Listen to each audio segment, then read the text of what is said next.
Hey, what is up, my fellow golf ball addicts? Welcome back to the channel. Today we are doing Mizuno's new 2025 lineup of tour balls, which of course is going to be the Tour S and the new Tour X. Let's dive right in.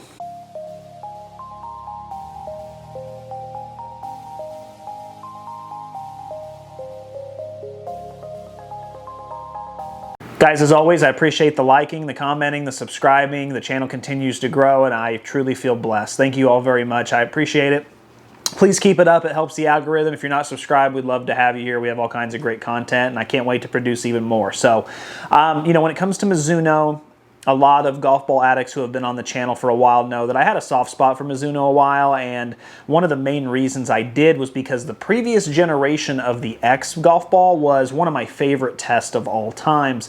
When I hit that golf ball, my face lit up. I mean, it had this bouncy ball explosiveness to it. In reality, I really had no business playing it based on what Mizuno said, but the numbers were just too good to pass up. I mean, record-breaking with the driver, you know, excellent 7-iron numbers, great spin, all kind. I mean, that ball really was a top 15, top 20 golf ball, and that was reflected in our top 100 list a couple of times. So, love that golf ball. Was kind of sad to see it go, but you know what? Hopefully there's some improvements here, and hopefully this model is for the better, so we'll find out. So let's talk about these golf balls real quick. If you notice this from Mizuno, as it says right here, these are actually two golf balls that are very, very close to one another. They have the same amount of dimples. They actually have, you know, really the same type of, you know, short game spin and mid-iron spin, things like that. The main two differences that Mizuno promises is that the S model is going to be very soft for people who prefer a very soft feel, and the X model is more of a medium, you know, compression, more of a medium feel. And also the X model is going to have some more driver spin. That's really the only two differences I could find on the website. So they are very, very close in how they're manufactured. It's not like a lot of other companies where one's an X model and it's low spin, and it's all about distance, and the other one's all about spin and high fly.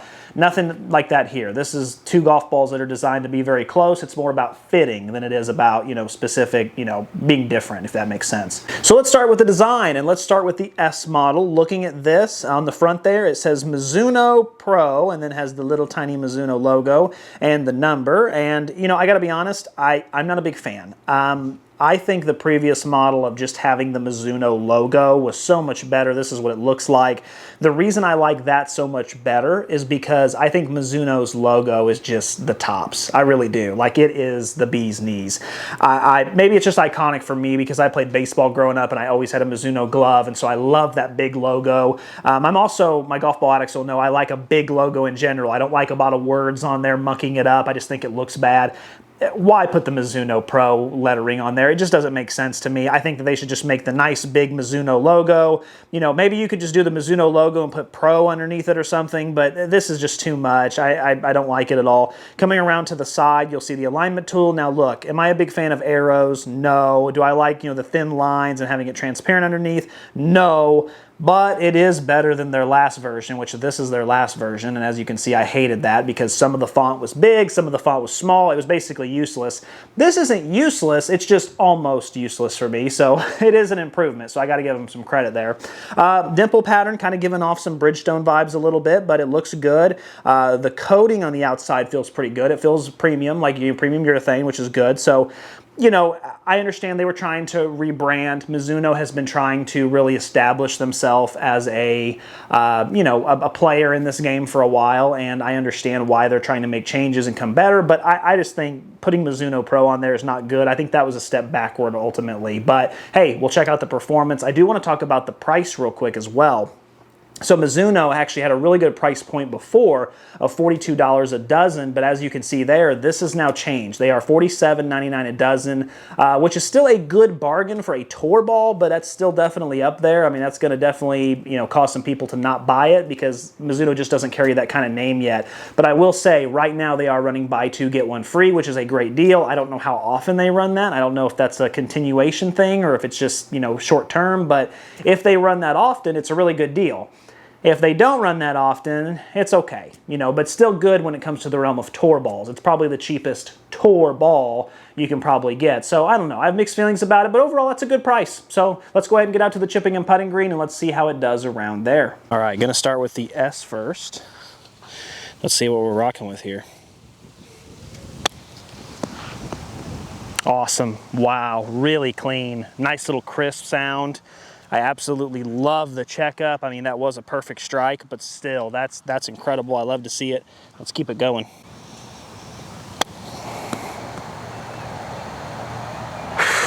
That is clean.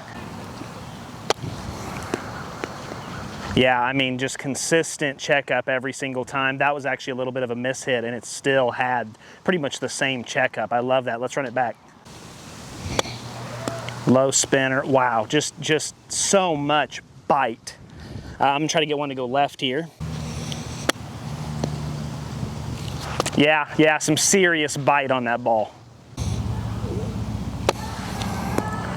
Wow, a cut. I mean, guys, it looks like a pond out here in the middle of the, in the middle of the night. I mean,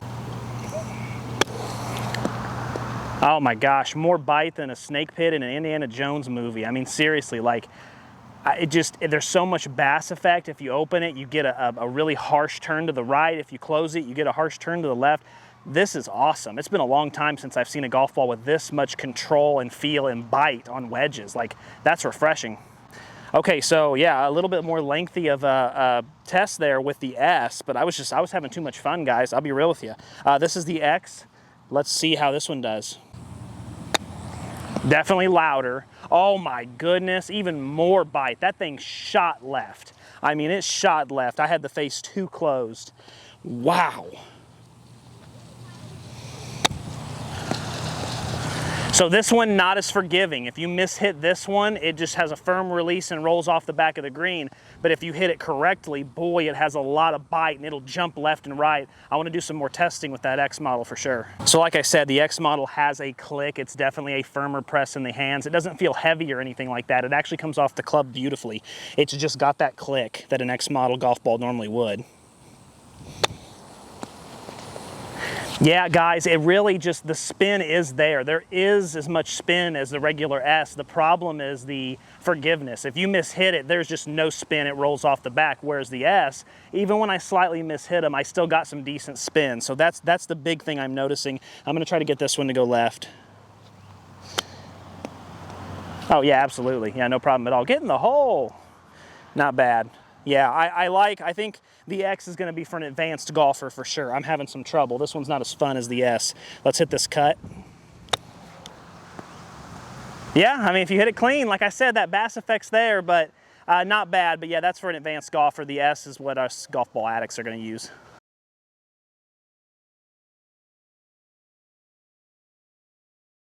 So first up, we have our mallet heavy putter. This is the S. Let's see what we're rocking with here.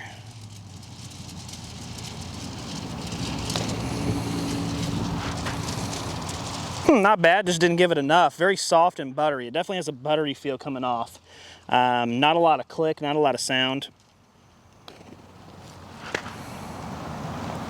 Okay, cool. True roll on both of those is a 10 out of 10. I'm gonna definitely make sure here, but that ball, I mean, as you guys can hear, there was no chug effect. I mean, that straight up was just butter from the moment it left the putter all the way to the hole. So I love that. Not a loud click. It feels soft. It feels great. Not bad there. A little bit of a mishit. I pulled it. Yeah, I mean, considering how bad of a mishit that was, I do want to run that back again.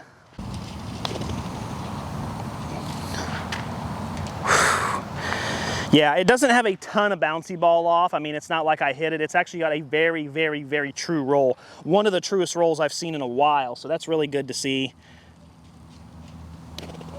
Butter, butter, butter, butter. Love it. Yeah, absolutely love it. I don't need to see any more of that. Bye-bye. Get in there. All right. So now the X model with the mallet. I expect there to be a click. Let's see how this one feels. Again, short, not a lot of bouncy ball, but a nice little firm crisp. I love that. The sound is excellent. It's not obnoxious, and the feel, again, is great. And what I also love is 10 out of 10 roll on that one. We're going to verify that with this one right here. I hope it's the same. Yeah, it's beautiful. Guys, both of these golf balls have a fantastic roll. I mean, that is beautiful. Goodness gracious, I love it. One more time. I'm going to try to get my arms more extended here so I don't use my wrist as much. Complete mishit. Doesn't matter. They're still excellent. Even on a complete miss hit, the roll's a 9 out of 10, and that's when you completely goof it up. So both of these golf balls have a 10 out of 10 roll when it comes to the mallet. The sound, I mean, it's just really close to perfect. I hate to say that, but it is. Both of these golf balls really feel like they're polished, cleaned up, professional. You know, it's like the guy at the board meeting when you're like, he should be the CEO. You know, he's professional, he's young, he's clean, everything's great. That's what this reminds me of. I love it. Let's try the blade putter. All right, so now we have our old Odyssey blade putter, more traditional. Definitely interested. See how this one goes. Again, really soft and buttery, no sound at all. Despite the fact I'm using, you know, a blade putter, there's no, you know, click at all. It does offer some feedback in the hands, which is nice. Oh, boy, that's beautiful. I love that. Wow. I mishit, I pulled it, it let me know, but just in the most subtle way. 10 out of 10 true roll, great feel, 10 out of 10 feel, I love it. I don't have anything negative to say. You know, that S model, it's been a while since I've seen a green performance like that, where basically, you know, it's top tier when it comes to chipping, top tier when it comes to blade, top tier when it comes to mallet. It's been a while, that's refreshing. But we're not done. We still have this X, and I'm interested to see, I wonder if it's gonna have a click. No, it doesn't. Guys, it feels a lot like the S. Wow. I mean, I expected it to be really clicky, and it's just not. It's soft and it's buttery and the roll is great. I mean, that was a miss hit, and it's still, like I said, 9 out of 10 roll.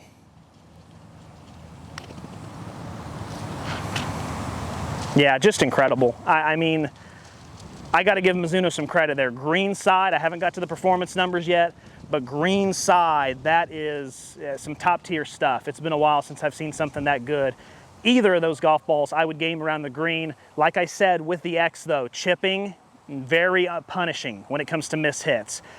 The S model, on the other hand, gave me a little more forgiveness. I like that one, but when it comes to putting, both of them are just top tier and really some class stuff. So good to see.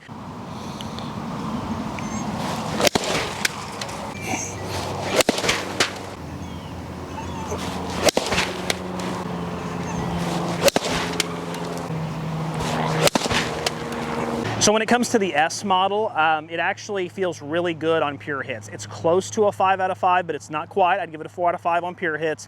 Miss hits are a 3 out of 5. It's not bad. It definitely lets you know. It does feel like it doesn't come off as hot, so we'll have to check those performance numbers. But it feels like it has a lot more tour level type feel and responsiveness, opposed to the previous generation of Mizuno balls. They were more like value tour, which I liked. I liked the bouncy ball effect. I liked all that.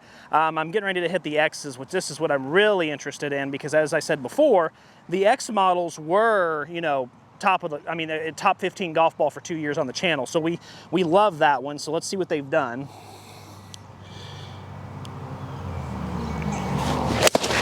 Yeah, definitely bouncy ball effect is gone, but I gotta say that one was pured and it felt great. I felt like I had a lot of pop, a lot of power, close to grunting level. I'll talk about that in just a second, but I mean, not quite there. Let's try another one. Oh, yeah, that's, yeah. So the grunting level I talked about is when, you know, we've all been through it, but you hit a golf ball really good and it feels great. And I mean, you just know you pure it and you kind of get that like Tim Allen, you know, the, you know, that kind of thing. That's how I feel. It's really good. I actually think I prefer the X model feel a little bit. I don't know if I'll prefer the numbers, but the feel is great. I haven't hit one bad yet. Oh, yeah, okay, there we go. Actually, not bad. That was a miss hit. I like it a little bit better.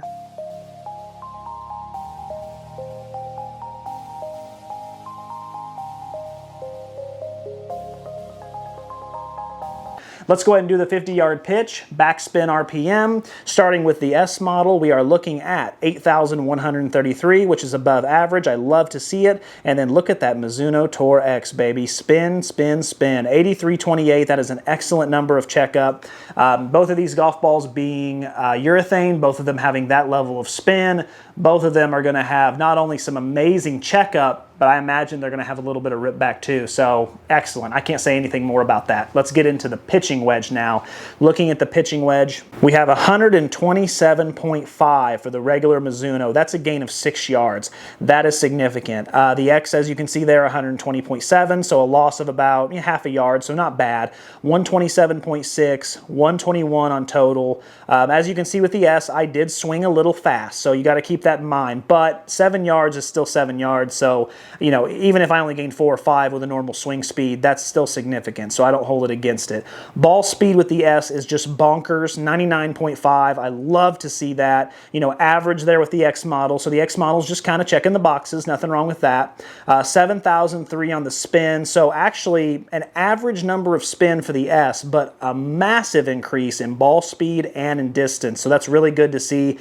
7,071, again, a mid-spin from both of those golf balls, not bad. 1.25 on your smash factor and 1.21. One of those is incredible and one of those is just slightly below average. 25.3, 25.2, they basically have the same launch, which I kind of said that before. These golf balls aren't that much different. It's just really how they play. It's not supposed to be different in launch trajectories or anything like that. So look, the X model checks the boxes. Okay, that's fine. Okay, that's fine. Yep, okay, that passes. The S model is pretty significant. I know I swung a little fast. I don't care. Those numbers are, I think that's like the best numbers I've seen so far with the pitching wedge as far as distance and also still getting that spin and a nice high launch. So wait a minute, hold on a second. You're telling me I'm getting insane ball speed. I'm also getting insane distance. I'm getting a little higher of a flight as well, and I get a ton of spin on rip back also. That sounds like having your cake and eating it too. And we know here at Golf Ball Addict that when you have your cake and you eat it too, you end up high on the list for recommendations. So off to a great start with that S model. Let's get into the 7-iron now. And we are looking at 164 and 162.4. So that's average and just slightly above average. 165.1 and 163.6. So, pretty close there and not bad. Both of those numbers are acceptable. 85 swing speed. So I swung a little fast again with the Mizuno S. So just kind of keep that in mind. Oh, that's kind of average probably then. 116.5, 116.3. Again, really, really close between the two models, but they're both above average, so that's good. 57.02 on the spin with the S, 58.34 with the X. Both of those are well above average, and both of those are going to have some rip back with a 7-iron. I love to see that. 1.37 smash factor, which is just slightly below average, and then 1.38 is my average. 19.5, so a high launch with the 7. That's probably a little higher than I would want. 18.8, and that's going to be a high launch as well. So they both launch high. So those numbers maybe aren't as eye-popping as the pitching wedge numbers, but they both check the boxes. I love the spin. Getting a ton of spin like that is awesome. You're going to be able to check up on the green. The distance numbers weren't great, but again, you're getting extra spin, so you got to take off some of the distance there because it is going to kind of balloon. But if you're not on a championship course and you don't need a low spin distance golf ball, this right here would be perfect for a lot of you who require that spin and require that checkup. The high launch, if you have to keep it out of wind, it might get you in some trouble, but if wind's not really a factor, you're getting a nice high launch with a lot of spin. I think this golf ball is going to impress a lot of people with how much bounce and bass effect you see on the green, so that's awesome. So nothing bad there. Not as great as the pitching wedge, but we're on a really good roll here. Let's top it off with the driver. Getting into these numbers, we have 232 with the S, 233.1. Those are gains on both. I love to see it. 239.8, that's awesome. 239.3, those are just neck and neck. I love how close these golf balls are. The swing speeds right there are close, both at 97. 142.3 and 142.5, again, really close. I love it. And then look, exactly what Mizuno had said, 2266 with the spin with the S, which is slightly above average, but then 24.37, it definitely spins more with the driver. That's really interesting there.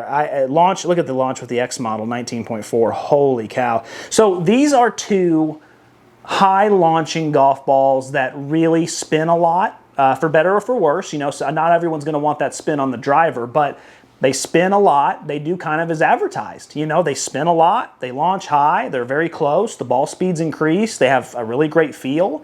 I mean, I gained distance. I gained 5 yards with the driver on both clubs. They're very close. I think the driver numbers are eye-popping, and I think the pitching wedge numbers are eye-popping, and I even think the 50-yard pitch is maybe not eye-popping, but I mean, it's really good, and so it's really close. So I would call that an excellent performance from both golf balls. I love to see that. So even though there's been changes made, and even though I'm just an average golfer, they seem to be working really well. So we're off to a great start. And really quick with the driver, now anytime we get a nice tour ball like this that is firmer and it's kind of meant for faster swing speeds, I like to do everyone's favorite segment, which of course is, how far will it go? Which this basically, if you're new here, is where I take a big daddy hack and try to get the most out of the golf ball I can to see if it works for faster swingers and if it has a lot of pop potential. Let's look at the S first. Check that out, guys. 251.5, 152.7 mile an hour ball speed. Little high on the spin, but hey, come on, I'm swinging out of my shoes here. So I love that. So yes, it does have a lot of pop potential. You know, faster swing speeds are going to be able to crush this ball off the tee. I love to see it. And then if we look at the X model, check out that as well. This was on my first attempt. I was actually really proud of this. 153 ball speed. Again, the spin is high, but you got to understand, I'm swinging out of my shoes. 108 swing speed. I love that. 250 carry. You know, to answer the question, yes, both of these have excellent pop off the club. If you're a fast swinger and you're worried about driver distance, I don't think either of these golf balls is going to be a problem. I know some of you might be concerned about the spin, but honestly, that spin's only going to account for maybe a few yards, and I think that if you like this golf ball, you'll give up a few yards for it. But still, awesome pop off the club. It feels phenomenal with that driver, especially when you hit it in the sweet spot. Good stuff. Let's go ahead and keep it going with some dispersion and accuracy. Let me pull up these charts here and we'll take a look at both. We're going to start with the S, of course. All right, so looking at you know, our accuracy, dispersion, the 50-yard pitch does trouble me a little bit because you know, accuracy kind of is all over the place, and dispersion is, you know, as far as consistency is all over the place, just not very good. Definitely one of the worst I've seen this year so far. So it might be an advanced level ball. It might be for a really advanced golfer, which I am not. Then we get into the pitching wedge, and again, you know, pitching wedge isn't bad, but it is kind of all over the place. You know, it's a lot left, it's a lot right. I imagine this golf ball is going to have some side spin, it's going to have some workability, and that's something that I don't need a lot of, and as you can see, that's why I don't need a lot of it. 7-iron, again, you've got, you know, a 5 right there that's really nice, and then you've got some pulls, which I imagine are from a draw, but still not bad there. And then if you look at the driver, let's take the 3 that I pull hooked over there and just ignore those. If we look at the others, the 1, 2, 3, 4, 5, 6, 7 that are right there in the middle, I love that. So that's great. Those are excellent. So, you know, I would say based on these numbers, you know, it's probably a 3 out of 5 for both consistency and accuracy. I will say that this means it's kind of an advanced golf ball. If you're someone who's, you know, a mid-handicap, I think you're going to run into issues with lack of forgiveness on side spin because, as you can see from those, you turn the face in a little too much and now all of a sudden you're left to the green. And so it is meant for a golfer who's going to be able to bend the ball how they want and has a lot more consistency. If that's not you, if you're not that guy, maybe not. Let's move to the X model. So again, looking at the 50-yard pitch, we're running into some issues there. I like the accuracy a little bit better with this one, but as far as the control, you know, you got to be a really good ball striker and know where your distances are, because obviously I am not. Now, guys, let's look at that pitching wedge for a second. Look right down the line. There's one push, ignore the push, but the other one's just all right there in line. That's fantastic. I love to see it. And then when you get to the 7-iron, you know, it is kind of all over the place, but again, you've got, you know, 5 or 6 that are right there in the middle that are just darts. So I love to see that. And then when you get up to the driver, again, it is kind of spread out, but it is very consistent. So I actually think the X model is a little more consistent, or maybe I just played it a little bit better, but that actually looks really good. For the most part, that's great. Accuracy, 4 out of 5. You know, distance control, again, probably 3 out of 5, not great. I do think this golf ball, again, is going to be for a more advanced golfer, you know, someone 5 handicap or lower, just based on how you work it. Maybe 7 or lower, somewhere in there, but that's still really impressive. I love that pitching wedge. That might be the best pitching wedge I've seen this year. I mean, that is tight. That is, I almost have to zoom in to see it. Oh, I mean, I'm going to frame that. I'm going to put it on my wall. Yeah, great there. So not bad. They check the boxes. Definitely means it's for an advanced golfer, but hey, nothing bad there. So now let's go into durability. Let's start with the S model first. Looking at this golf ball, and Unfortunately, this is the first time I have to really harp on Mizuno today, and that's, as you can see, the golf ball is really shredded in certain locations. There's a lot of tears, there's a lot of rips, yeah, some paint scraping off. What really concerns me are the deep, deep cuts. Don't like to see that. Unfortunately, that's bad. So you're talking this might last you 3/4 of a round. Now, I know a lot of you are probably going to be like, wait a minute, you hold on to a golf ball for, you know, the whole round? And yeah, I do a lot of the time. But the thing is, you got to remember, this golf ball is going to be for someone who is going to play the same golf ball and only lose one, maybe a round. It's supposed to be for an advanced golfer. So for me, I think that's really disappointing. I would call that durability, man, I think 5 out of 10, just because the cuts are so deep. You know, if they were just little scratches, that's one thing, but when you feel them, ouch, it almost hurts your finger because they're so deep. So that's kind of disappointing. Let's get into the X model now and see this one, and unfortunately, it doesn't look like this one. Maybe it's okay, you know what, it's a little better, but looking there, you can still see the abrasions, you can still see the scratches, you can still see a lot of wear and tear on there. You definitely can't putt this anymore. It feels like sandpaper. That's a 6 out of 10. It's just slightly better. I really expected more when you up the price. That's the thing. If you're going to up the price, if you're going to keep the price increases coming, I expect there to be a durable cover. I don't remember having an issue with the old Mizuno covers at all. I don't think there was a huge durability. I'd have to look, but I don't think there was a huge durability issue. If I'm wrong, someone can correct me, but I definitely don't remember this. And this is really disappointing from both of them. This might change things. All right, so is there a market for these golf balls? Well, here's where it gets tricky, right? If you're in the market for a good tour ball, if you're someone who's a fan of Mizuno, yeah, these probably could be worth a try. And, you know, the reason I say probably is, let's be real, it's the durability. As far as performance-wise, both of these I love. We have excellent, you know, pitching wedge numbers. We have excellent spin. We have excellent driver numbers. You know, I could play with either of these golf balls on the course, and I don't think I would play my best with them, but I would be confident in them. I'd be able to put them down and confidently be able to hit shots and know that I'm going to gain distance and have good consistency. I like them a lot, and I think if someone's an advanced golfer, there's a lot of things to really like about them. The workability, the increased good feel, the responsiveness, you know, the feedback. They've really tightened a lot of screws, which I like. But when you get to that durability and you realize that you're going to have to use more than one around, I mean, if you're a good golfer, if you're a great golfer, you're probably going to have to switch these out, you know, every 9 holes, just to make sure that, you know, if you're playing competitively and you want to make sure the putts are rolling good, make sure, you know, your flight is good, you probably want every 9 holes, and that is kind of a downside. So I guess the way I would put it is this, right? If you can ignore the durability issues, the S model is awesome. I love it. It's fantastic. Anyone who swings anywhere from 90 to 110, I think, is going to love it. If you're that level of a golfer, if you're that good. If you're the X model, you know, probably anywhere between 95 and 115, 120, somewhere in there. You know, that's a broad range, but definitely faster swingers for both for sure. But if you can get past the durability, yeah, these are awesome. They have a great performance. They spin awesome. They feel great around the green. I mean, there's so many things to like, especially if you are a Mizuno fan who uses Mizuno clubs, or you're someone who's looking for a pretty good tour ball but just doesn't want to spend 60, you know, 45 to 50 you're okay with, but 60 is just too much. This is an option as well. But for me personally, that durability would be a turn-off, and it would probably be a deal breaker. But whether or not that's a deal breaker for you is up to you. Guys, as always, keep watching, keep saving, keep learning. Bye-bye.